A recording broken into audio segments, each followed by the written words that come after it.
Okay, so we are driving to Mossel Bay on Monday and doing the quick planning. And hopefully, many of you have done this before, and you can give a lot of comments and give hints as well of how you do your quick planning. And those of you who haven't done driving on EVs yet, please have a look at it and enjoy.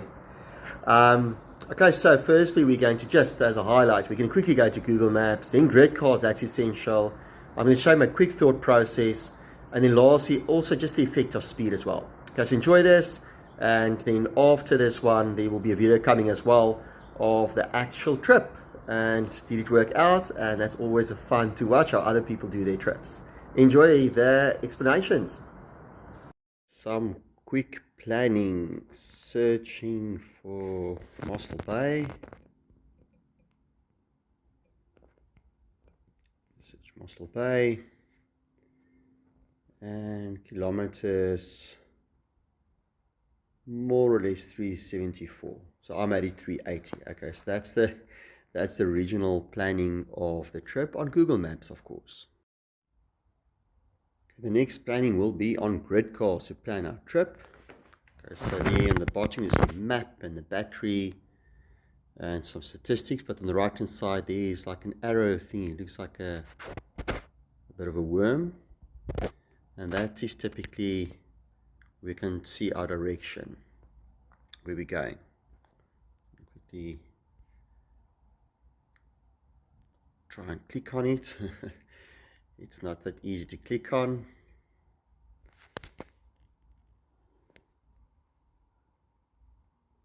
There we go, clicked on it.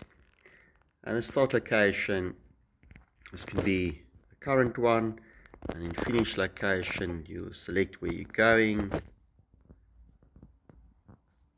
Hopefully it's going to pick up. Can be random, I don't mind too much. And then I want to see the map. So the map, that's important to me. Why? Because I want to only use DC chargers. And if you look at the list, it's just too comprehensive. See, there's the first one, Worcester.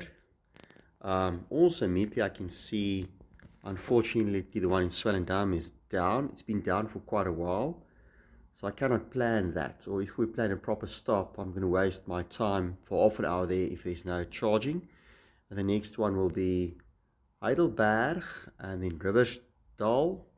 I think Heidelberg, it's got a stop where there's not a lot of playing around. So the pity is Riversdale and Heidelberg, the stop might not be the best, so having to entertain the little one.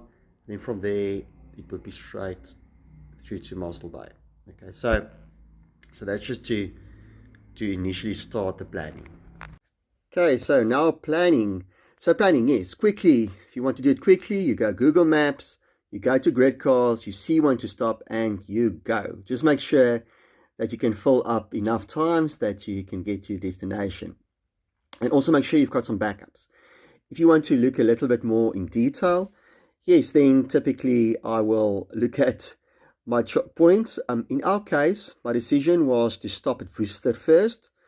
If that one doesn't work, and yes, if we stop at Worcester first, we can actually make it all the way if we drive efficiently. If that doesn't work, the Beveljagsriver one will be the next one.